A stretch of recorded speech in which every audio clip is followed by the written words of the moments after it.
Hello, and welcome back to the Sad to Savage podcast. I'm your host, Shelby Sacco Spinnick, and in today's episode, we're going to go over going from settling to standards. I think I've told you guys this before. Every time I start podcasting, I cannot catch my breath. And I don't know why, but I'm really excited for this episode because it's going to be a little bit different than the two previous episodes in this little mini series because I'm going to go over the science behind settling and the science behind the power of standards. And then I'm going to talk you through 3 new habits to build that will help you go from settling to standards instead of giving you guys kind of the option. You got to do what I say. Just a reminder that every single episode in this mini series that I'm doing for season 4 has a worksheet that goes with it because I'm kind of teaching a lot. So if you want that, it's linked in the description of this episode. And also, I'm doing videos and they're on YouTube, linked also in this episode if you want to watch along with the podcast. This episode is going to be focusing on relationship standards and self-value. But when I say like relationships, it doesn't have to be just a romantic relationship with a partner. While we talk through these, I want you to think of your own lives in relationships. You can think about your friends, your family, coworkers, your romantic partner. Just think about your life while we're going through this. This episode is focusing on teaching you skills that will help you build self-value.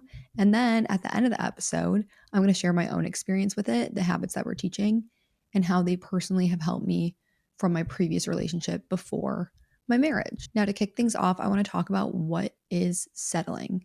Like the actual definition, the actual overview, go in depth into it before we go into the science behind it. Now, I literally just asked Google because for all of these episodes, I'm researching deeper than just Google. But I said, hey, what is settling in a relationship? What does that mean? And it said, settling in a relationship means that you're choosing to stay with someone despite knowing that your needs, wants, or expectations are not being met. Also, kind of think about this like in a friendship, what is settling? In a family relationship, what is settling? It often stems from a fear of being single or a belief that you won't find anyone better, leading you to accept a relationship that is less than you deserve.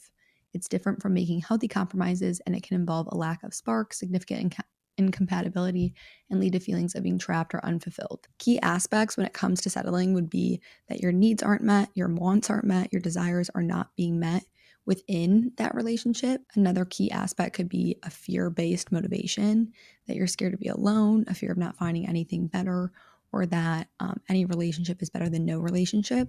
That used to be something that kept me stuck in relationships personally. Another key aspect would be compromising on deal breakers, lack of emotional connection, or just staying out of obligation. Maybe it's financial dependence or a sense of obligation, or just being accustomed to the situation and afraid of change.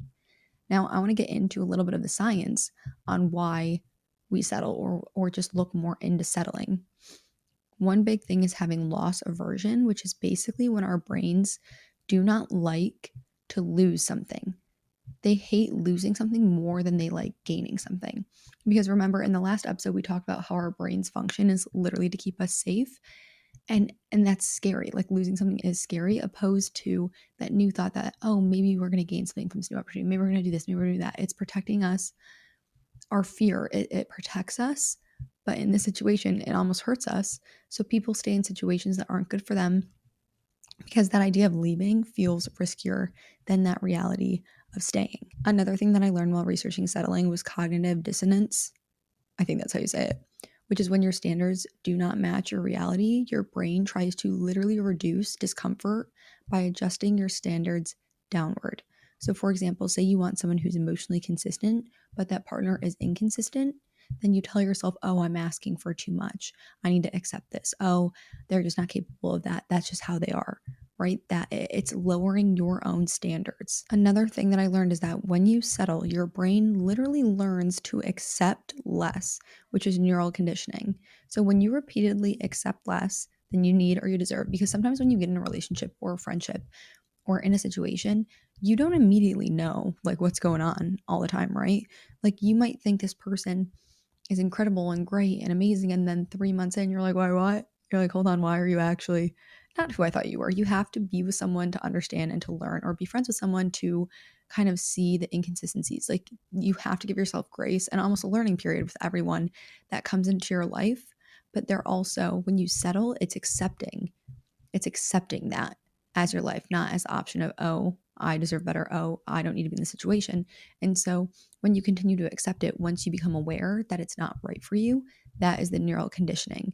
So when you repeatedly accept less than you need or deserve, your brain will literally rewire itself around that. And that's because neurons that fire together wire together. So when you tolerate disrespect, when you continue relationships that are low effort, when you stay in a job that drains you, and you accept behavior that contradicts your values, your brain forms the association that this is normal. Like, this is actually fine. This is what it is, and it gets used to it. This creates neural pathways of tolerance, meaning your brain becomes desensitized to poor treatment or misalignment. That is settling. Now, I want to talk about what standards are. So, actually, before we go on, I want you to kind of think, based off of what we just talked about, what are you settling? What relationships are you settling in that you might know aren't right for you, that you can pick out that maybe one of those things is happening or going on in the background? Maybe you've accepted that disrespect, or you've learned to tolerate it, so now you're rewiring your brain. What are you struggling with in your relationships? Does this hit home? Does this hit home for a friend? And I always think, when I'm talking about these things in my podcast episodes, even if they don't apply to you, I think that for me, at least the perspective that I have when I'm learning about something, I'm like, okay, maybe this could apply to one of my sisters that I love so much that I could help them with this problem down the road. Maybe this could apply to someone that I could teach, or maybe this could apply to my best friend. So I do think that even if it doesn't apply to you, you could also kind of think and listen from the perspective of, oh, who could I help with this information? Now let's go over what is standards. Now, in relationships, standards are the non-negotiable qualities and behaviors that you require from yourself and expect from a partner, reflecting on your boundaries and your values. They're guidelines for how you will treat yourself and what you will accept in your life, such as honesty, respect, and loyalty. And standards differ from expectations, which are a specific outcome you hope for from someone else and can lead to disappointment if unmet. So standards are self-focused. They're standards about your own actions and what you will or will not accept. Like, you have a baseline of, this is my standards, this is what I'm accepting, this is like my, I wanted to say expectation, but expectations are different. Like, this is my law in my brain. Standards also act, well, actually a better way to say that would be guiding principles, like the baseline criteria for behavior that you will not go below in both yourself and others, that you will not let other people go below. An example of this could be requiring respect for your opinions, your feelings, and your needs, requiring honesty and trust, wanting a partner who has a similar value system, setting boundaries for yourself, such as how you behave in difficult situations. An example of a standard that I have in my marriage with my husband, is that we do not raise our voice at each other. Ever. Ever. That is my standard. I will never raise my voice at him. And my standard for our relationship, I was very clear from literally right when we started dating, is that he will never raise his voice at me. I will not accept that.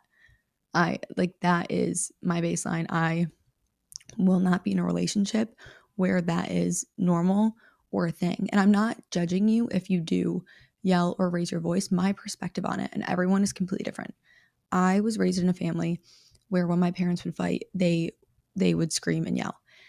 I'm Italian, I get it. Also, we're in a different time in the world where, for example, I am obsessed with self-improvement and read every single self-improvement book that's ever existed in the world. And my parents were raising multiple kids in their 20s. It's a completely different world. So I'm not judging them. But I learned from watching that, as the second oldest of 6 kids, I learned how upsetting it made me feel, and how my older sister and I would feel like we had to protect my siblings from seeing that or hearing that. And we just didn't want it. It just was something from my childhood that I sat down and talked to my husband before we were married and said, I don't ever want to raise our voices. I don't think that there's anything that we can't solve or come to a conclusion on by not just talking. We could talk out anything. And that comes with also another standard of having respect for each other. He has to respect me and my wishes and my reasoning for why I never want to raise my voice at him, why I never want him to raise his voice at me. And then that's a standard that I have for myself and for him. And now compare that to the difference between a standard and an expectation. My expectation isn't set that he won't yell at me if he gets upset, because I would be disappointed if he did. That's not what it is. My standard is he will never raise his voice at me. Ever. Ever. Let's talk through some more actual expectations versus standards. So expectations are more so future oriented. They're specific actions or outcomes that you want. I want my partner to text me back immediately. And then when they don't, it's like your needs won't be met. My standard isn't my person has to text me back immediately every single time. But say my husband's at like, or if I was in college, I'd look at my college boyfriend and be like, if you're out drinking and you're not with me, you need to text me back immediately when I text. But if like that's my expectation for that situation, if that makes sense, it's not a standard for my relationship. Now, me and Jake don't really text. Anyway, while expectations could be kind of in the present moment or future oriented, standards are very, very present moment focused, where there are guidelines about the present moment and what you'll expect. Like, I value consistent communication. I will only engage with people who prioritize this. Also, something that I'm thinking about that's so beautiful about standards is that you can create new standards or shift yours around based on who you are and where you're at in life. Like right now, I'm thinking my standards for my friendships were completely different in college than they are now. So like one of my big standards when it comes to making friends or the friends that I have in my life is that I need them to be family oriented, and I need them to also align with a lot of my values and my goals, because right now I want to surround myself with people who are wanting to improve themselves. Like for example, I'm not looking for friends to go out and drink with. I'm looking for friends to go out and work out with, because that's where I'm at in my life. That's what I want to focus on. Now, if you ask me this like 5 years ago, I would have been looking for friends that I could go out and party with. I wouldn't care if they worked out or not. So my standards for my new friendships has shifted. It has changed. My expectation isn't my friend has to work out with me every single day. My friend has to drink with me. My standard is I want friends that care about their habits and their health. Another thing about standards is that standards empower you because they're based on your own choices and your actions. And then if you compare that to expectations, expectations can make your happiness dependent on another person's behavior. Now, let's go into the science behind having standards. Number one, having standards actually activates your prefrontal cortex, so your high level thinking. When you set clear standards, your brain switches from survival mode to executive function mode, which helps strengthen the part of your brain that's responsible for long-term decision making, impulse control, evaluating red flags, planning, emotional regulation, setting boundaries. And it literally moves you from what feels safe right now, like what is the safest decision, what should I be doing, to what aligns with my future self. When you are settling, it is like, how can I feel safe? How can I make this okay? Like how, like you're trying to figure out how to be okay. When you are in this mode where you have these set standards, you have this set self-value, you're looking for things that align with your future self. We can kind of backtrack to that example that I gave about how my standards for friendships are that there are people, like I'm looking for people with similar standards to me, right? Because that's what aligns with my future self. And if I want to dive really deep into some introspective thoughts, when I was just talking about what feels safe right now for settling, when I struggled so much in my life, I was binge drinking, and those friendships, people that would binge drink with me and make my bad decisions feel okay because they were doing the same thing, that is what felt safe to me. That is when I was just settling, and I was okay with being miserable. I was okay with hating my life. I was okay with being sad because it was the safest thing. And now having these standards that I've built with self-value, it is so much brighter and so much better on the other side. And you can change yourself, your own self-value. You can change the relationship that you have. You can change the friendships that you have. You have ultimate control over your entire life. Anything that you want for your life, you get to choose, you get to create, you get to build, and nothing is permanent. And maybe a tattoo, but nothing is permanent. You can change anything. You can become anyone. If you're hearing this episode right now and you're like, you know what, I am settling this area, this area, this area. Becoming aware is incredible, and making small changes every day will help you change. You just have to pick your goal, and then we'll work towards it and get there. Right now, I'm giving you the goal of having standards. But anyway, let's get back into it. Oh, also, being able to shift your brain from what feels safe right now to what aligns with my future self, so you're able to not just like be in survival mode, that is one of the most beneficial neurological changes. Another thing that having standards does is it reinforces self-worth neural pathways. So every time that you honor a standard, your brain gets proof of it. I respect myself, I trust myself, I choose myself. And over time, this will literally help you build stronger neural circuits for confidence, self-respect, self-trust, self-esteem, and you biologically become someone who expects better. Another thing that having standards does is it helps regulate your nervous system, because people with standards will settle less for things like chaos, inconsistency, mixed signals, emotional unpredictability, which will help reduce activation of the amygdala, which is the fear center of your brain, and it will help increase activation in the prefrontal cortex, which is your logical thinking part of your brain. That will also help you with being calm. And the result of having standards and helping regulate your nervous system, because if you think of settling in a situation that's not like right for you and being in survival mode or fight or flight, or you're in a situation that you know is wrong for you, you're not going to feel like, you'll feel chaos, you'll feel the inconsistencies, you'll feel the highs and lows of like, I don't know what to do, my needs aren't being met. When you build those standards and you have that regulated nervous system, it helps with things like less anxiety, less overthinking, less emotional reactivity, better sleep, more emotional stability, and your brain can stop living as if there's a threat present. If that hasn't sold you on going from settling to standards, I don't know what will. Let's talk through 3 habits that you can start practicing. I love all of these, and then I'm going to tell you guys a little bit of tea about my ex relationship and how I gained so much self-value from these habits that allowed me to leave a relationship where I was really settling, really, and then find my husband, who I have just like, I'm so lucky for the relationship that I have. And I also think that you don't choose your family, you don't choose like your coworkers, but you get to choose your partner. You get to choose. And maybe you chose wrong ones, and that's okay, because you get to choose again, or you get to learn and find out what you want to choose. You get to learn more about yourself, about people that you want in your life. You also get to choose your friends and the people that get to have like spend time with you or interact with you or influence you. And when you have standards when it comes to picking the people that literally influence your decisions, your life, your choices, your happiness, it is so crucial, but also so powerful. You can change at any moment. Now, here are the habits that I want to teach you guys to practice. Just a reminder, in a habit loop, there's the cue, the routine, and the reward, and it follows a cycle over and over until you form a habit in like a little circle. If you can picture the cue, jumping to the routine, jumping to the reward, and then back to the cue. Around and around and around and around and around again. When you want to create a habit, you specifically pick a cue, which is the trigger, the thing that basically starts the habit loop. You specifically pick a routine, which is the habitual behavior you're trying to build.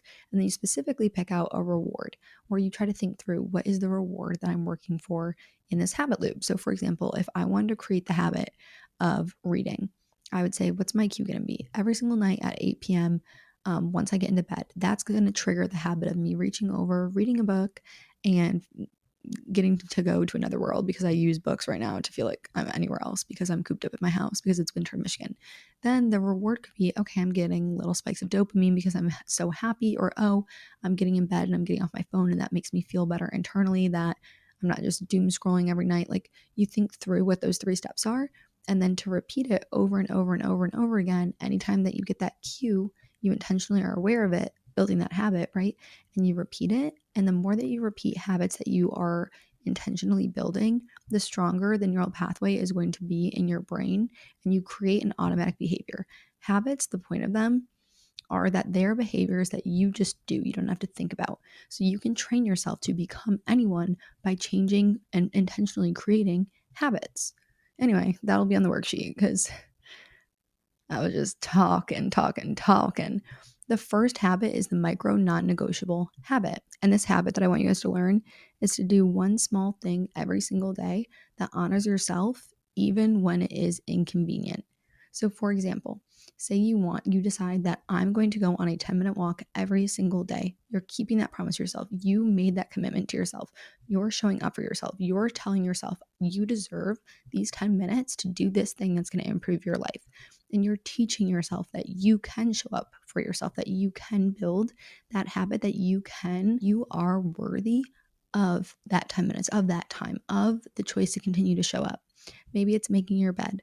Maybe it's drinking water before caffeine for better health, or maybe it's putting your phone away during your morning routine. Before we move on, I want you to think of one thing that you could do every day that would honor you, right? One thing that you're not going to put off, that you're going to show up and do and make that commitment to yourself. Why it works is because every small act of self-respect helps you strengthen your prefrontal cortex, which is self-control and alignment, and then your self-worth circuits. And it also helps you identify as someone who follows through. You're literally shifting your identity, which is helping you shift your thoughts, your actions, your behaviors, shift your brain, literally shift into a new person. By doing this habit every single day, you will learn and literally teach your brain that you take your own needs seriously. And then over time, it will make settling feel unnatural, because if you can show up for yourself every single day and do that one thing, you know that you are worthy. You know that you're not asking too much for something so simple, right? You are teaching your brain to then be able to recognize, wait a minute, am I settling in this situation? Because I know that this is possible. I know that I can do it. I know, and I've made this commitment. Number 2 is the bare minimum audit habit. Each day, at the end of the day, you're going to ask yourself one question, and it's, where did I accept less than I needed today? Now, this is a small habit. The cue, routine, and reward I'll give to you. The cue, you're going to tie it to when you're brushing your teeth every single night, because you're going to do that every single night. And typically, you're in front of a mirror, so you can talk to yourself. So cue is when you brush your teeth every night. Routine, literally ask yourself, where did I accept less than I needed today? And then the reward is you are slowly helping your brain learn where you're tolerating disrespect, where you're saying yes out of guilt, where you're shrinking your needs, where you're downplaying your feelings, where you're staying silent to keep the peace. Some things that we do, we might have started doing as children. We might not even know that we're doing them. We might not even know why we're doing them. And we like becoming aware, like, oh my God, what is my favorite quote? You cannot change anything that you're not aware of. Becoming aware is so powerful. So being able to talk and have that conversation with yourself will be so powerful. Pretend like you're literally a parent and you're talking to a toddler, that like your child that you love so much. You're like, oh, where today did you accept any disrespect? And you're asking them because you love them and you want to help them improve their life. Like you want them to be able to recognize things that are bad and things that they shouldn't be like a part of, or relationships they shouldn't be a part of, or ways that they can improve their life. Anyway, cue, brushing your teeth. Reward, asking yourself, where did I accept less than I needed today? And then reward is you are building awareness and you are strengthening your standards and self-respect and self-value. Why this works is because it increases activation in the anterior cingulate cortex. I don't know if I said that right. Jake's favorite thing about me is I literally can't pronounce a word, like words to save my life half the time. Anyway, honestly, it's probably only in his top 10 favorite things about me. He acknowledges it. Anyway, this increases activation in the anterior cingulate cortex, which is the part of your brain responsible for self-awareness, error correction, aligning your behaviors with your values. Your brain will start noticing misalignment immediately when you start asking yourself and checking in every single night, so you can catch settling in real time instead of after the damage is actually done. The third habit is the standards rehearsal habit. So it's practicing one boundary or self-honoring phrase out loud every single day. Now, these 3 habits, I'm not asking for much, but I am asking for something. And I want everyone to start practicing these 3 habits after finishing this episode. Now, the standards rehearsal habit. What you're doing is practicing one boundary or self-honoring phrase out loud every single day. So example would be, that doesn't work for me. Literally just practicing. That doesn't work for me. I need time to think about this. Oh, I'm not available for inconsistent energy. I expect communication that's clear and consistent. This is not aligned with me. Like just anything, whatever you find yourself like listening to this episode where you feel like you're misaligned or where you feel like you're settling, think about situations where you want to gain self-value. What do you wish that you could say in those scenarios? What do you wish that you said naturally or felt naturally? That's kind of how you find your phrase of what you're going to rehearse and tell yourself. It could even be a little habit that you tell yourself when you like say your goal is to walk 10 minutes every single day. And you say it to yourself, this standards rehearsal habit. Say you're like, you know what, I really don't want to walk today. I'm not going to do it. In that scenario, you would stop and say, you know what, I show up and I make promises that I set for myself. I value myself. I want you to base this habit on you and your life. Now, why this works is because practicing boundaries out loud strengthens neural pathways in Broca's area, which is speech production, the prefrontal cortex, fear extinction pathways, which will help reduce anxiety and confrontation, and your brain becomes more comfortable in speaking up, choosing yourself, and not settling. So when the moment comes, it doesn't feel scary or foreign because you've already rehearsed it and you've already practiced it. Now, I want to tell you guys a little story about how I went myself from settling to standards. Now, I talk about my sad to savage journey a lot and the timeline of when things happened. It really started for me in July of 2020 when I hit rock bottom. And I was like, I can't go on like this anymore. At first I was like, I don't think I can go on. Then I was like this. And thank you, God. From July to February, I was making so many small changes that were adding up, right? I was waking up a little bit earlier, going on a walk, listening to self-improvement books, which led to me eating a little bit healthier, which led to me doing affirmations, which led to me, like, there were all these little things that I was building self-respect. I had none. I had no self-respect, because if I had self-respect, would I be in a bad relationship? Would I be treating my body like trash? Would I not be working out? Would I be saying horrible things about myself? Would I be doing all these things? No, no. So I was doing these little commitments and building these little habits and changing my life slowly by gaining self-respect, self-value, by learning these habits, by showing up and doing what I said I was going to do for myself. And so by the time February rolled around, right? This is in July. By the time February rolled around, I had been dating this guy. I call him my $6 Subway sandwich ex-boyfriend, because he treated me like a $6 Subway sandwich. Anyway, and you know what? Me calling him that has made me dislike Subway. Sorry, Subway. I used to love you. You used to be my literal fast food of choice, and now I can't even drive by one without wincing a little bit, to be honest. So I guess I played myself dirty there. But anyway, I was on a family vacation in Florida, and you guys might have heard this story before, but we were on this family vacation with my ex-boyfriend, who again just treated me poorly. And for so long, I knew the relationship was wrong. I knew that I was settling, but I had so much about myself. Like, I thought that I had I'm trying to think how to explain this. I hated myself, and I had hated my life in July. I hated my body. I thought no one would ever love me. I'm lucky, even if this guy treats me poorly and is mean to me, I'm lucky that he's with me, because no one else will ever love me. Or, well, it's better than being single and having absolutely no one, because everything else in my life sucks right now. Like, those are the things that were going through my head in July.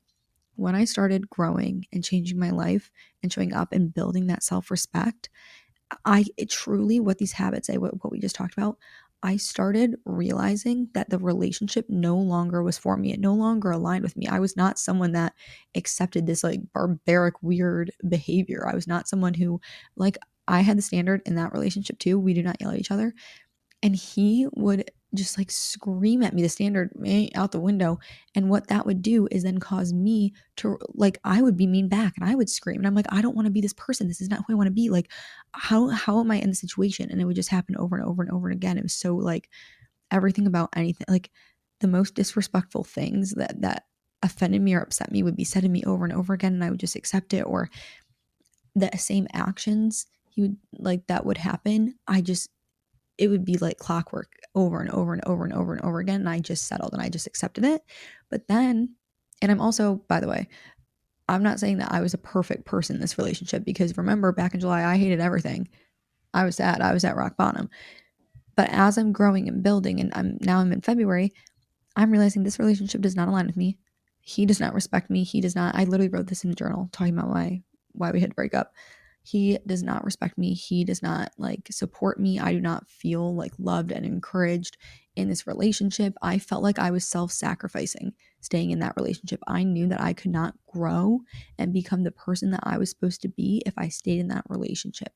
I knew it because I had worked so hard to grow self-value, to show up for myself, that it literally couldn't make sense in my brain why this person could not show up for me in the bare minimum, right? But I would have, if I didn't go from sad to savage on that journey, if I didn't choose to start learning about habits, if I didn't choose to start changing my life, I think that I'd be married to that guy. I truly, truly like, and I think I would be really having a hard time right now, even worse than before. Like, I thank God every day that I decided to change my life and learn about my habits. We're on this family vacation and I'm looking out at the water, and it literally hit me like a ton of bricks. Like, I will not be able to become the version of myself that I'm meant to grow into, because I'm growing in all these other areas except for this relationship that is draining me, that I'm settling in. And so we broke up on that family vacation. Key part of the story is that we drove from Michigan to Florida. So that's like across country. We had to drive home together. Me and my sister watched Love Island for like 18 hours straight. No one said a word in the car. There were 5 of us. No one uttered a word. Bathroom stops, awkward. Like, so we break up, and I'm not kidding. That allowed me to then, moving forward, not only was that the biggest act of self-respect for myself that I could have ever possibly done, removing someone from my life who was only hurting me, but then when it came to my husband, I had this set of standards, right? based on me, my values, my qualities. I had these standards that I had practiced from these little habits every single day. So by the time I met my husband and I was able to communicate my standards for myself, for him, for a relationship, and I went on a lot of dates too. Like, it wasn't like I met Jake and I'm like, oh, perfect. First one, you're going to do this, this, and this, whatever. I went on a lot of dates and then I got to Jake and I was like, you know what? He aligns with my standards. He showed me through us dating that he respected me, my standards, like could show up for me, could learn. Like, I approached finding Jake so differently than any other relationship because I had shown up for myself and built that self-value that I would never waste my time. Or if Jake had done something that showed me that I would be settling staying with him, I would have left him. And I try in my soul, I know that I would have. And that because I did in other scenarios. So I'm just really, really, really grateful for the experience that I had of settling so that I could go through those steps and gain self-respect and show up for myself to now be in a relationship where my standards are met. Anyway, story time's done. This is a little bit longer than I thought. Can you guys hear my cat clawing at the door right now? Oh, he wants to come in here. He knows mom's on camera and he loves being on camera too. But anyway, thank you guys so much for listening to today's episode. I hope that you guys were able to maybe learn more about yourself or learn more about little ways that you can slowly start to gain more self-value and slowly change your life. Anything that you want to do in this life, I promise you, you can. You can change absolutely anything and you are worth it. You investing time into yourself and your life and your future, that is the best thing that you can do, and you deserve to do it for yourself. I love you. I'm happy you're here. I believe in you. I forgot. I didn't even introduce myself. Anyway, too late for that. Thank you for being here, and I will see you guys next week. Oh, and reminder, if you want the worksheet, because I know I was like bopping all over the place today, you can get it from the bio of this episode. Anyway, love you guys. Bye.